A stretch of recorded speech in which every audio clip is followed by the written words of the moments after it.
നമസ്കാരം. ദൃശ്യവാർത്തകളിലേക്ക് സ്വാഗതം. കേരളത്തിലെ ഏറ്റവും വലിയ ഡാമായ ഇടുക്കിയിലെ ജലനിരപ്പ് സംഭരണശേഷിയുടെ 70.08% എത്തി. ഏറ്റവും ഒടുവിൽ ലഭിച്ച കണക്കുകൾ പ്രകാരം 2376.24 അടി വെള്ളമാണ് ഇടുക്കിയിലുള്ളത്. മുൻവർഷം ഇതേ സമയം 2364 അടിയായിരുന്നു ജലനിരപ്പ്. കഴിഞ്ഞ വർഷത്തെ അപേക്ഷിച്ച് 10 അടിയിലേറെ വെള്ളം കൂടുതലുണ്ട്. പുതുക്കിയ റൂൾ കർവ് ലെവൽ 2383.53 അടിയാണ്. ഇതിൻ്റെ അടിസ്ഥാനത്തിൽ ജലനിരപ്പ് 2375.53 അടിക്ക് മുകളിലെത്തിയതിനാൽ ഡാമിൽ ബ്ലൂ അലർട്ട് പ്രഖ്യാപിച്ചിട്ടുണ്ട്. ജലനിരപ്പ് 2381.53 അടിയിലെത്തുമ്പോൾ ഓറഞ്ച് അലർട്ടും 2382.53 അടി പിന്നിടുമ്പോൾ റെഡ് അലർട്ടും പ്രഖ്യാപിക്കും. ഡാമിൻ്റെ ആകെ സംഭരണശേഷി എന്നത് 2403 അടിയും മാക്സിമം വാട്ടർ ലെവൽ 2408.5 അടിയുമാണ്. ജലാശയത്തിൻ്റെ വൃഷ്ടിപ്രദേശത്ത് മഴയുടെ ശക്തി കുറവാണെങ്കിലും നീരൊഴുക്ക് ശക്തമാണ്. ഡാമിലെ ജലനിരപ്പ് നിയന്ത്രിച്ചു നിർത്തുന്നതിൻ്റെ ഭാഗമായി ഇടുക്കി ജലവൈദ്യുത പദ്ധതിയിലെ ഉൽപ്പാദനവും വർദ്ധിപ്പിച്ചിട്ടുണ്ട്. മൂലമറ്റം പവർ ഹൗസിൽ നിന്നും 3 മണിക്കൂറിൽ 1.366 മില്യൺ യൂണിറ്റ് വൈദ്യുതിയാണ് ഉൽപ്പാദിപ്പിക്കുന്നത്. ദൃശ്യ ന്യൂസ്, ഇടുക്കി. പെരുവയിലെ കുട്ടികൾ കുറവുള്ള 2 സർക്കാർ സ്കൂളുകൾ ഒന്നായി പ്രവർത്തിച്ചാൽ കുട്ടികളുടെയും അധ്യാപകരുടെയും ക്ഷാമം പരിഹരിക്കാൻ കഴിയുമെന്നും ഒഴിവരുന്ന സ്കൂളിൽ കേന്ദ്രീയ വിദ്യാലയം തുടങ്ങുകയോ മറ്റ് സർക്കാർ ഓഫീസുകൾ പ്രവർത്തിക്കുകയോ ചെയ്യാൻ കഴിയുമെന്നും ജനകീയ പ്രതികരണ വേദി സർക്കാരിനോട് ആവശ്യപ്പെട്ടു. 2 സ്കൂളുകളിലായി 5 മുതൽ 10 വരെ ക്ലാസുകളിലായി 181 കുട്ടികളാണ് ഇപ്പോഴുള്ളത്. 2 സ്കൂളിലും പല വിഷയങ്ങൾക്കും അധ്യാപകർ ഇല്ലാത്ത പ്രശ്നത്തിനും പരിഹാരമാകും. ഗവൺമെൻറ് ബോയ്സ് ഹൈസ്കൂളിൽ 61 വിദ്യാർത്ഥികളും 11 അധ്യാപകരും, ഗേൾസ് സ്കൂളിൽ 120 വിദ്യാർത്ഥികളും 9 അധ്യാപകരുമാണ് നിലവിൽ ഉള്ളത്. ഇവിടങ്ങളിൽ പല വിഷയങ്ങൾക്കും താൽക്കാലിക ജീവനക്കാരാണ് ക്ലാസ് എടുക്കുന്നത്. 7 കോടിയോളം രൂപ മുടക്കി നിർമ്മാണം പൂർത്തിയാക്കിയ പെരുവ ഗവൺമെൻറ് ബോയ്സ് ഹൈസ്കൂളിലേക്ക് ഗേൾസ് സ്കൂൾ കൂടി മാറ്റണമെന്നാണ് ആവശ്യം. അപ്പോൾ ഒഴിവരുന്ന ഗേൾസ് സ്കൂൾ കെട്ടിടം സ്വന്തമായി സ്ഥലമില്ലാത്തതിൻ്റെ പേരിൽ നിർത്തലാക്കുന്ന കേന്ദ്രീയ വിദ്യാലയത്തിന് കൈമാറുകയോ പഞ്ചായത്ത് ഓഫീസ് ഉൾപ്പെടെ മിനി സിവിൽ സ്റ്റേഷനാക്കി മാറ്റുകയോ ചെയ്താൽ നാട്ടുകാർക്കും ഗുണകരമാകും. ഇത് സംബന്ധിച്ച് ജനകീയ പ്രതികരണ വേദി സംസ്ഥാന കോർഡിനേറ്റർ രാജു തെക്കേക്കാലയിൽ മുഖ്യമന്ത്രിക്കും വിദ്യാഭ്യാസ വകുപ്പ് മന്ത്രിക്കും വിവിധ ജനപ്രതിനിധികൾക്കും നിവേദനം നൽകി.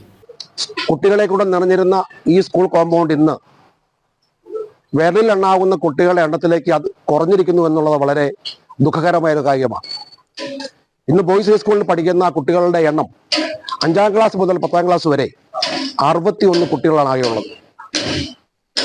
11 അധ്യാപകർ ഇവിടെ ഉണ്ടെങ്കിലും പല വിഷയങ്ങൾക്കും ഇവിടെ അധ്യാപകരില്ല എന്നുള്ളത് വളരെ ദുഃഖകരമായ ഒരു കാര്യമാണ്. ഇവിടെ പഠിക്കുന്ന കുട്ടികൾക്ക് ഇംഗ്ലീഷിന് പോലും അധ്യാപകനില്ലാതായിട്ട് വർഷങ്ങളായി എന്നാണ് അറിയാൻ കഴിയുന്നത്. ഈ ഒരു അവസ്ഥയ്ക്ക് എന്താണ് പരിഹാരമെന്നാണ് ഞങ്ങൾ തേടുന്നത്.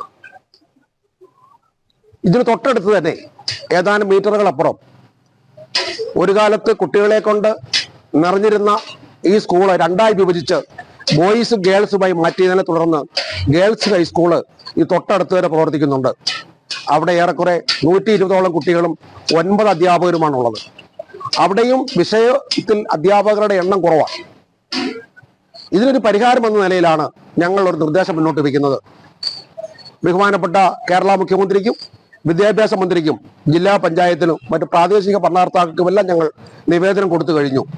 ഈ 2 സ്കൂളിനെയും സംയോജിപ്പിച്ച ഒന്നാക്കിയാൽ ഈ 2 സ്കൂളിലെയും കുട്ടികളെ ഉൾക്കൊള്ളാൻ പറ്റുന്നതിലധികം ബിൽഡിങ്ങുകൾ ഇവിടെ ഉണ്ട്. അങ്ങനെ വരുമ്പോൾ കുട്ടികളുടെ എണ്ണം കൂടുകയും ആവശ്യത്തിനുള്ള അധ്യാപകർ ഉണ്ടാകുകയും ചെയ്യും എന്നുള്ളതാണ് അതൊരു പ്രതിവിധിയായി ഞങ്ങൾ നിർദ്ദേശിക്കുന്നത്. ഇതിന് സർക്കാരിൻ്റെയും പ്രാദേശിക ഭരണകർത്താക്കളുടെ ഭാഗത്തുനിന്ന് അനുകൂലമായ നടപടികൾ ഉണ്ടാകണം. ഗ്രാമപഞ്ചായത്തും ജില്ലാ പഞ്ചായത്തും ഒക്കെ ഇടപെട്ടാൽ ഇത് പരിഹരിക്കാൻ കഴിയുന്ന വിഷയമാണ്. ഉദാഹരണമായി നമ്മുടെ അടുത്ത് തന്നെ വൈക്കം സ്കൂളിൽ ഇപ്പോൾ ഗേൾസ് ഹൈസ്കൂളിലെ ബോയ്സിനേക്കളി ഉൾപ്പെടുത്താനുള്ള സർക്കാരിൻ്റെ ഓർഡർ വന്നിട്ടുണ്ട്.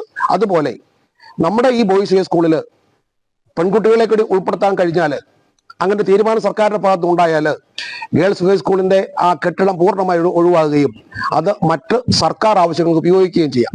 പഴയ ഫ്രിഡ്ജുകൾ ഡ്രയറാക്കി മാറ്റി വർഷകാലത്തിൽ ജാതി കർഷകർക്ക് കൈത്താങ്ങാവുകയാണ് ചേലച്ചുവട് ചുരുളി സ്വദേശി ഷാജി. മാർക്കറ്റിൽ ഡ്രയറുകൾക്ക് വൻ വില നൽകി വാങ്ങേണ്ടി വരുന്ന കർഷകർക്ക് കൈത്താങ്ങാവുകയാണ് ഷാജി നിർമ്മിച്ചു നൽകുന്ന ഡ്രയറുകൾ. കാലവർഷത്തിൽ ജാതി കർഷകർ നേരിടുന്ന ഏറ്റവും വലിയ വെല്ലുവിളിയാണ് കായും പത്രയും ഉണങ്ങിയെടുക്കുക എന്നുള്ളത്. ഇതിന് പരിഹാരമായാണ് ചേലച്ചുവട് ചുരുളി സ്വദേശി തെങ്ങുംതെറ്റയിൽ ഷാജി പഴയ ഫ്രിഡ്ജിൽ നിർമ്മിച്ചെടുത്ത ഡ്രയറുകൾ. 40 വാട്ട്സിൻ്റെ 4 ബൾബുകൾ കൊണ്ടാണ് ഡ്രയറിൻ്റെ പ്രവർത്തനം. 24 മണിക്കൂർ ഡ്രയർ പ്രവർത്തിക്കുന്നതിന് 2.5 യൂണിറ്റ് വൈദ്യുതി മാത്രമാണ് ആവശ്യമുള്ളത്. ജാതിക്ക, കൊക്കോ, പരിപ്പ്, ഇറച്ചി, കുടംപുളി, മല്ലി, മുളക്, കൊപ്ര എന്നിവയെല്ലാം നല്ല ക്വാളിറ്റിയിൽ ഡ്രയറിൽ ഉണങ്ങിയെടുക്കുവാൻ പറ്റുമെന്ന് ഷാജി പറയുന്നു. ഇതൊരു മിനി ഡ്രയറാണ്. നമ്മുടെ വീട്ടിൽ കേടായി പോകുന്ന ഫ്രിഡ്ജ് ചെയ്യാൻ പറ്റുന്ന ഏറ്റവും എളുപ്പമായിട്ട് വളരെ ചെലവ് കുറഞ്ഞ രീതിയിൽ ചെയ്യാൻ പറ്റുന്ന ഒരു സംഭവമാണ്. നമുക്കൊരു ഫ്രിഡ്ജ് ഉണ്ടെങ്കിൽ വളരെ ഈസി ആയിട്ട് ചെയ്തെടുക്കാം. ഒരു 5000 രൂപ മുടക്കം ഒരു ഫ്രിഡ്ജ് ഉണ്ടെങ്കിൽ ചെയ്യുന്നതിന് ഇതിന് കറണ്ട് ചാർജ് വളരെ കുറവാണ്. 40 വാട്ട്സിന്റെ 4 ബൾബാണ് ഉപയോഗിക്കുന്നത്. ഒരു 12 മണിക്കൂർ കൊണ്ട് ജാതിപത്രി ഉണങ്ങിയെടുക്കാൻ പറ്റും. ഒരു 24 മണിക്കൂർ കൊണ്ട് ജാതി കായ് ഉണങ്ങിയെടുക്കാം. പിന്നെ വെയിലത്ത് വെച്ച് ഉണങ്ങിയെടുക്കാവുന്ന എന്ത് സാധനം ഇതിനകത്ത് വെച്ച് ഉണങ്ങിയെടുക്കാം. ഇതിന്റെ കറണ്ട് ചാർജ് വളരെ കുറവായിരിക്കും. ഒരു 24 മണിക്കൂർ വർക്ക് ചെയ്യുമ്പോഴത്തേക്ക് ഒരു 2.5 യൂണിറ്റ് കറണ്ടേ ആകത്തുള്ളൂ.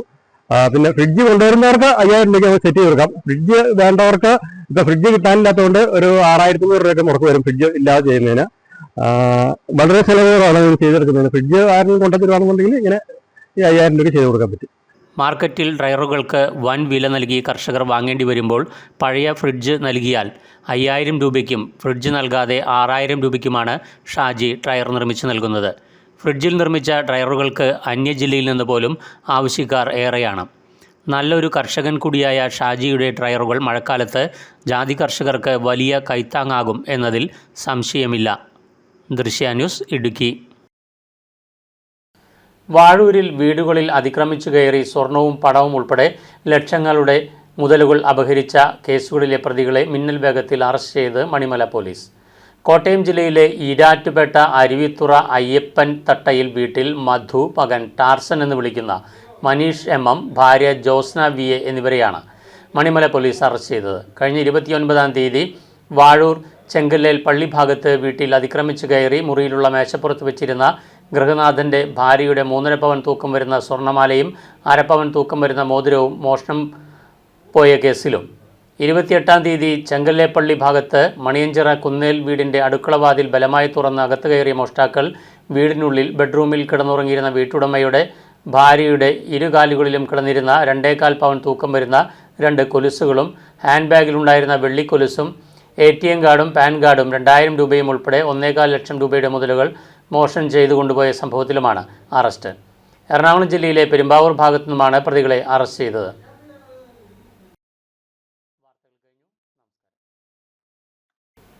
പാല കൊട്ടാരമറ്റത്ത് RV ജംഗ്ഷന് സമീപം യുവാവിനെ തൂങ്ങി മരിച്ച നിലയിൽ കണ്ടെത്തി. കൊട്ടാരമറ്റത്തു നിന്നും RV ജംഗ്ഷനിലെത്തുന്നതിന് തൊട്ടു മുൻപുള്ള കോമ്പൗണ്ടിൽ സ്ഥിതി ചെയ്യുന്ന റോയൽ പെറ്റൽസ് ഹോൾസെയിൽ പൂക്കടയുടെ പുറകിലായിട്ടാണ് യുവാവിനെ തൂങ്ങി മരിച്ച നിലയിൽ കണ്ടെത്തിയത്. ഈ സ്ഥാപനത്തിലെ ജീവനക്കാരനായ കുറിശിത്താനം സ്വദേശി കൃഷ്ണവിഹാർ വീട്ടിൽ രതീഷാണ് ജീവനൊടുക്കിയത്. കെട്ടിട ഉടമയും കുടുംബാംഗങ്ങളുമാണ് പുലർച്ചെ തൂങ്ങി മരിച്ച നിലയിൽ മൃതദേഹം കണ്ടത്. തുടർന്ന് ഇവർ റെസിഡൻസ് അസോസിയേഷൻ ഭാരവാഹികളെ വിവരം അറിയിക്കുകയായിരുന്നു. പാല പോലീസ് സംഭവസ്ഥലത്തെത്തി മേൽനടപടികൾ സ്വീകരിച്ചു. വാർത്തകൾ കഴിഞ്ഞു. നമസ്കാരം.